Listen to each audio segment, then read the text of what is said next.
Ahora presentando Conexión Regional de las emisoras de la cadena radial La Libertad y diariolalibertad.com. Origina Radio Libertad 600 en la banda AM y Ondas del Caribe Online. Noticias con Libertad, el noticiero de la región Caribe. Dirige Luz Marina Esper Fallada. ¿Qué tal? Soy Antonio Osorio y esto es Noticias con Libertad. Una de las preguntas más recurrentes en Latinoamérica por estos días es ¿cuál será la posición que asumirá María Corina Machado después de haber recibido el Nobel de Paz? ¿Apoyará o no al gobierno Trump? En el siguiente informe les contamos. Para nadie es un secreto que una vez habiendo recibido el reconocimiento, María Corina Machado será fundamental para el escenario político y social que enfrente en los próximos meses el país caribeño. Dicha importancia tiene como base el hecho de que la líder opositora deberá decidir si respalda a la administración de Donald Trump en su ofensiva contra lo que han denominado el cartel de los soles o si por el contrario continúa con una posición más moderada y centrada en una transición pacífica. Lo anterior, mientras que Trump envió al Congreso de Estados Unidos un documento para explicar su declaración de conflicto armado no internacional con el que se detalla la acción militar directa contra las organizaciones que han catalogado como terroristas. Así las cosas, el Nobel de Paz plantea una serie de elementos fundamentales, sobre todo para el discurso y la posición de María Corina Machado en el marco de las tensiones entre Venezuela y Estados Unidos. Precisamente en las últimas horas, María Corina Machado aseguró que lo que sucede en Venezuela no es una dictadura más, sino un gobierno que según ella se ha convertido en un cartel. En primer lugar, tenemos años los venezolanos demandándole al mundo que asuman que nosotros no estamos enfrentando una dictadura más. Esto no es una dictadura convencional latinoamericana, jerárquica. Esto es una dinámica absolutamente criminal que ha ido mutando y haciéndose más complejo y más peligroso, no solamente para Venezuela, para todo el hemisferio. O sea, ya nadie duda que Venezuela se ha convertido en el canal más importante del narcotráfico, donde el 24% de la cocaína mundial, dicho por el FBI, pasa por Venezuela. O sea, nadie lo duda. Hay algunos que lo niegan, el régimen, sus cómplices, bueno, eso es su narrativa, pero ahí está la evidencia. Nadie duda que desde Venezuela se dirige, desde Miraflores se dirige el Tren de Aragua, que ha cometido crímenes desde Canadá hasta Santiago de Chile, denunciado en la Corte Penal Internacional por el gobierno chileno, implicando directamente a Diosdado Cabello. Nadie duda que en Venezuela hay un cartel que no es que se ha infiltrado como en otros países en las instituciones del Estado. Es el Estado, se apoderó del Estado y utiliza todo: los puertos, los aeropuertos, los vehículos, los aviones, las aduanas, los pasaportes, todos los recursos de Venezuela. ¿Para qué? Obviamente para hacer más y más dinero ellos, ampliar sus actividades, pero para desestabilizar toda la región, mientras tortura y persigue a los venezolanos. Y para debilitar las instituciones democráticas de los Estados Unidos. Han convertido a Venezuela en el santuario donde han confluido, convergido agentes cubanos, chinos, iraníes, de Hezbollah, del Hamas, de los carteles, etcétera. Es decir, ya nadie puede negar que Venezuela es el hub del crimen de las Américas y que representa una amenaza para Argentina, para Brasil, para Colombia, para Centroamérica, para el Caribe y para Estados Unidos. Senadora y precandidata presidencial por el Centro Democrático, María Fernanda Cabal, dio a conocer varias de sus propuestas para sacar a Colombia de la crisis económica que atraviesa. Conclusiones. Se elimina el impuesto saludable que arruina a los tenderos y deja a los pobres sin capacidad de consumir comida. No más embelecos fantásticos progresistas. Segundo, tenemos que bajar el IVA del 19 al 16 y vamos viendo cómo se comporta la economía. Es un impuesto que frena la capacidad de crecimiento y sobre todo afecta a los medianos y pequeños, muchas veces en poder adquirir sus bienes de producción. Tercero, una reforma laboral flexible. El mundo cambió, menos el cerebro de los izquierdópatas progresistas. El mundo hace que la persona trabaje lo que pueda trabajar por horas en la mañana, en la noche, solo el fin de semana, sin generar contratos de obligatoriedad donde van a terminar es sin empleo, en la informalidad, sin salud y sin pensión. Hay que pensar en un mundo conectado global que hoy ofrece sueldos muy superiores a los de Colombia y sin las rigideces absurdas de la última reforma laboral ni de un sistema que ya hay que revisar. Libertad del ciudadano para escoger lo que más le convenga.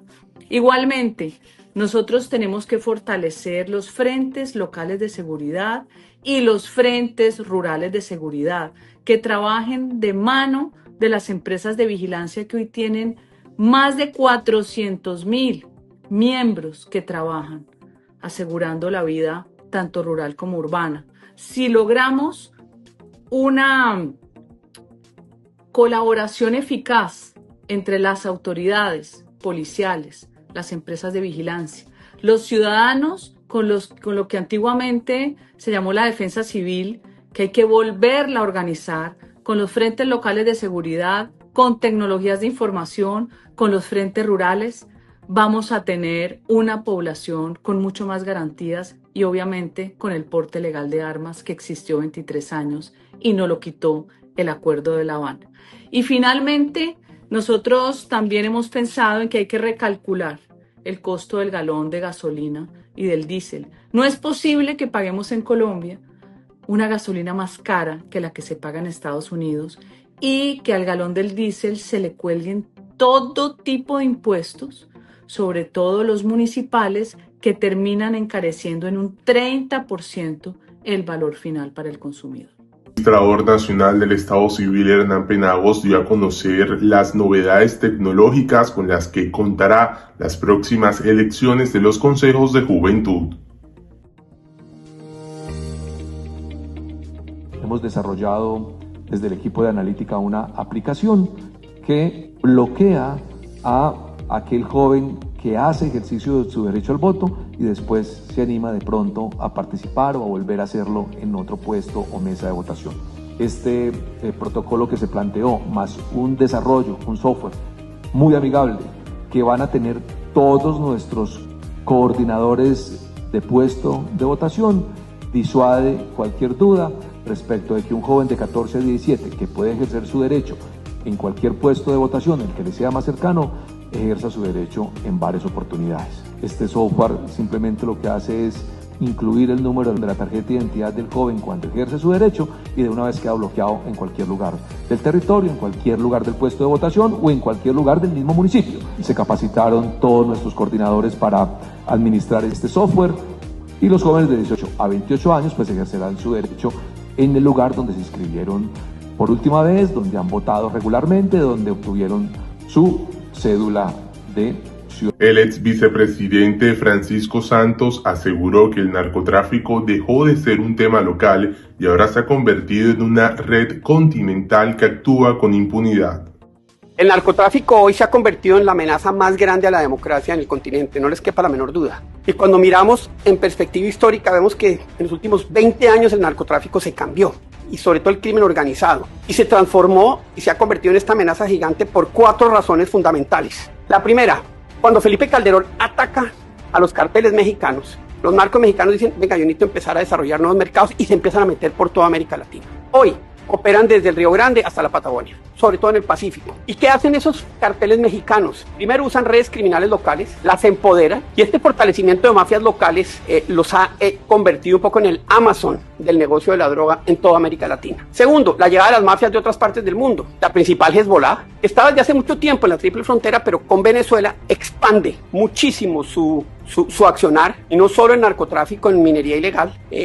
La mafia albanesa llega a Ecuador, como bien lo dijeron, con el beneplácito de Rafael Correa. La mafia rusa se instala en Venezuela y ojo que la mafia china está creciendo y creciendo y creciendo su presencia en América Latina. Muchos están operando desde México hasta Argentina. Los temas son lavado de activos, tema de precursores químicos, contrabando, están muy metidos en el negocio del contrabando y en el tráfico ilegal de personas y de fauna. Y ojo que los chinos, los rusos y los iraníes tienen también un elemento geopolítico geopolítico y geoestratégico a su accionar. Tercero, la consolidación de narcoestados. Venezuela es el mejor caso. Ahí operan libremente todas estas mafias anteriormente mencionadas y hay que sumarle los carteles colombianos, especialmente el cartel del Golfo. Hay que sumarle la FARC y el ELN, que operan con toda tranquilidad desde allá.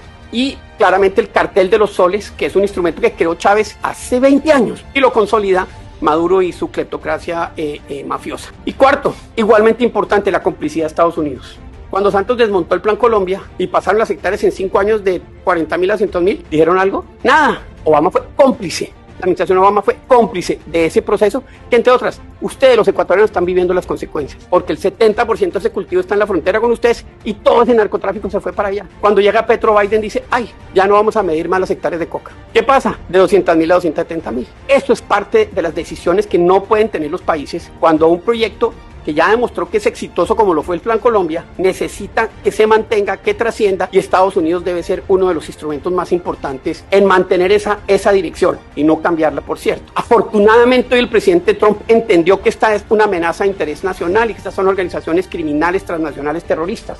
Es un cambio gigantesco en la lucha contra el narcotráfico y eso es muy importante. El presidente del Senado de la República, Efraín Cepeda, aseguró que las medidas anunciadas por el gobierno Petro no podrán detener un eventual racionamiento de gas en el país.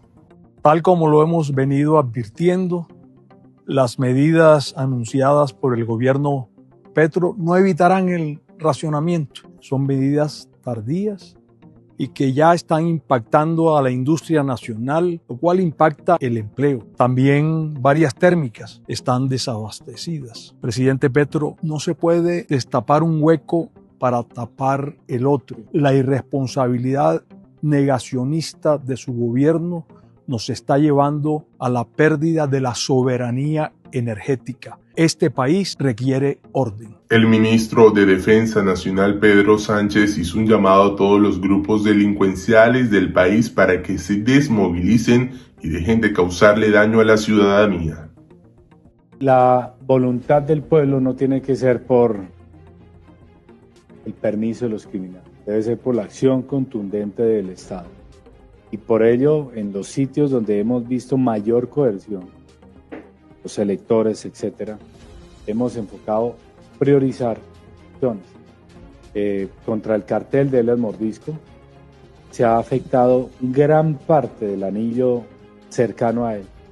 Paisadú era un criminal que delinquía allá en el Selvas de Guaviare y así otros 3 criminales, otro Chito, Dumar, etcétera.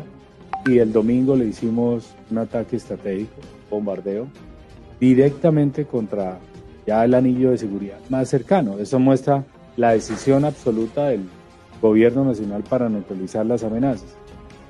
La invitación acá es que a todos los integrantes de los grupos criminales es que se desmovilicen. De lo contrario, el Estado los va a encontrar, no va a parar. Miren y díganme qué criminal se ha pensionado. Ninguno. O han terminado en la cárcel, o han terminado muertos por su empeño absurdo, testarudo, de seguir causándole daño a Cuba. El senador Alirio Uribe Muñoz confirmó que la registraduría por primera vez habilitará las elecciones virtuales en el marco de la consulta del 26 de octubre del Pacto Histórico. La Registraduría General de la Nación acaba de confirmar que se le garantizará el derecho a elegir a los colombianos en el exterior. Van a habilitar una plataforma virtual para que con su documento de identidad los colombianos que viven en Estados Unidos, en Europa, en Australia, en cualquier país, puedan votar la consulta a la presidencia, al Senado y la consulta para elegir el precandidato a la curul internacional de la Cámara de Representantes. Esta es una buena noticia porque le estamos garantizando el derecho a todos los colombianos en el exterior de participar en la vida política del país.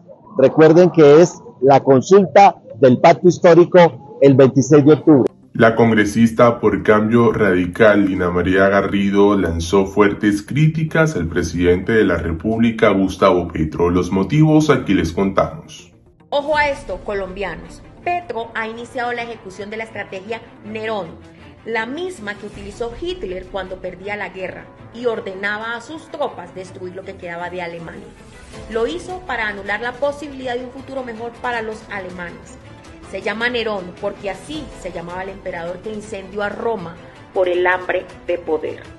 Hoy, Petro hace exactamente lo mismo. Ha perdido el apoyo del pueblo y nuevamente da la orden de destruir a Colombia. La diferencia es que en el 2021 era candidato y usó el caos para ganar las elecciones. El detonante fue la reforma tributaria que propuso Duque, pero hoy que Petro ha propuesto 3 reformas tributarias, que ha crecido el derroche, la corrupción, la criminalidad, que las familias se han quedado sin subsidio para comprar su casa, que los jóvenes del ICETEX pagan más intereses por sus deudas.